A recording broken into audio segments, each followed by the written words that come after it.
Hey guys, we received this Ospelelf 1-inch 3-ring binder for test and try. So you can see it comes in a really nice box, and let's just open this. This is a 5-tab divider and the black clipboard binder with the 10 folders for letter size papers.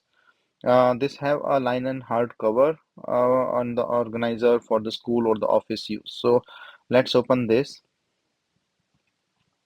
So you can see the come in this all this protective covering. So let me remove all this protective covering first so I can just show it to you. So my first impression is a nice fabric uh, hardcover top. As you can see it here. So this have this clipper on the top.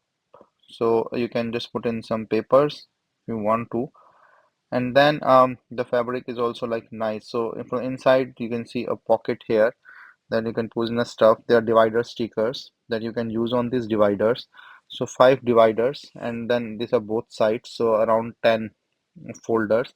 So for the letter size papers that you can use in here. I usually called it, and this have also had this zipper lock, like the transparent one to hold your stuff like pencils or things.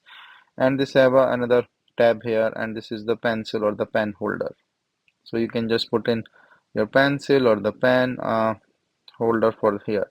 So this is a nice binder thing, as you can have like almost stuff. You can put in your scissor, mobile, and the ziplock. These are 3-ring binder of 1 inch that you can use for more dividers or papers. And use these tabs on the top to write your name. So this is a really nice binder for the office or school use, and you can also use the stickers. So a nice 3-ring binder.